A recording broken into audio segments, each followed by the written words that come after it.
Le docteur Serge Rafal est avec nous comme tous les matins sur Radio J. Bonjour Serge. Bonjour Ilana. Alors vous souhaitiez Serge ce matin à l'occasion du Dry January qu'on pourrait traduire par le janvier sobre, insister sur les liens avérés entre justement le cancer et l'alcool, même consommé en faible quantité. En effet, Ilana, je voulais profiter de ce mois souhaité sans alcool pour revenir sur les conclusions d'une étude diligentée par le CIRC, le Centre international de recherche contre le cancer, publiée dans la grande revue The Lancet Oncology, qui nous explique qu'une consommation d'alcool égale ou inférieure à 20 grammes par jour était responsable d'un cancer sur 7. Et ce qu'il faut dire, c'est que le cancer représente la première cause de mortalité en France et l'alcool y joue un rôle non négligeable. Effectivement, nous déplorons autour de 750 000 nouveaux cas de cancer par an, dont beaucoup sont liés à une consommation excessive d'alcool et 4% à une consommation modérée, moins de 2 verres par jour. L'alcool, rappelons-le, est classé depuis 1988 par le CIRC comme un cancérigène avéré. 7 cancers peuvent lui être en partie ou totalement imputés, de haut en bas anatomiquement, la bouche, le pharynx, le larynx, l'ésophage, le sein chez la femme, le foie, le côlon. Les 3 plus fréquents sont l'ésophage, près de 200 000 cas par an, le foie, un peu plus de 150 000, le sein autour de 100 000.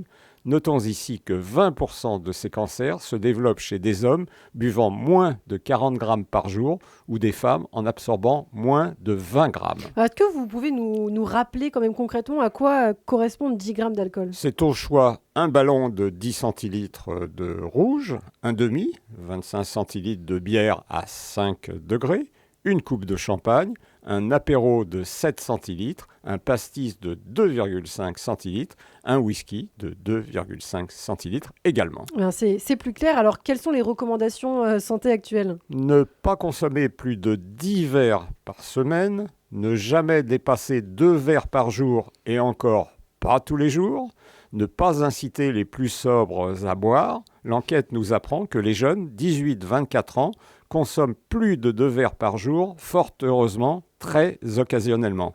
Attention toutefois chez eux au binge drinking ou biture express, qui reste généralement hebdomadaire. Notons que 80% des 65-75 ans consomment moins de boissons alcoolisées, mais plus souvent. Un tiers reconnaissent d'ailleurs boire tous les jours. Sans surprise, les hommes ont une consommation à risque, plus du double de celle des dames, 33% contre 15%. Et contrairement à certaines idées reçues, les personnes les plus diplômées, les plus informées, aux revenus les plus élevés, sont les plus concernées, à l'inverse de ce que l'on constate avec le tabac.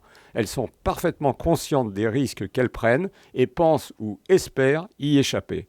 Et la crise sanitaire est intervenue sur les comportements dont l'alcool, puisqu'un Français sur 5 estime boire davantage maintenant qu'avant.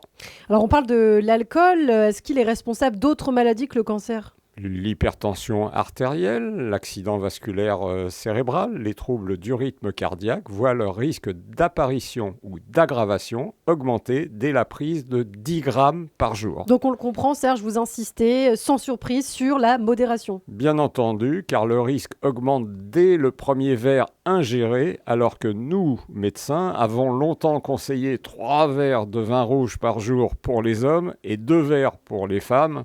Ah, les lobbies. L'alcool n'est pas de l'eau, ne désaltère pas, donne plutôt soif, s'avère très vite toxique, non seulement pour le foie, mais aussi pour la santé en général. Les conseils de tempérance ne doivent surtout pas rester un simple mantra, annonné sans conviction après une pub qui vante une boisson alcoolisée.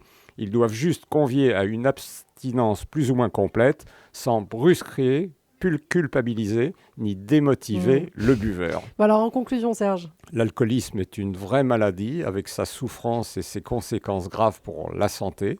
C'est le deuxième facteur de risque de cancer évitable en France, responsable de 41 000 décès par an. L'alcoolique est un malade qu'il faut convaincre de se soigner, pas un simple jouisseur qui profite bien de la vie. Un verre de bon vin assis entre amis, oui. Une cuite debout au comptoir, non. Merci beaucoup Serge Rafal et on espère que ce message sera entendu par tous, y compris par ceux qui peuvent travailler à Radio J. Et je regarde en particulier notre réalisateur qui était effrayé apparemment, je crois, par vos chiffres, Serge Rafal. Merci, on vous retrouve très bientôt sur Radio J.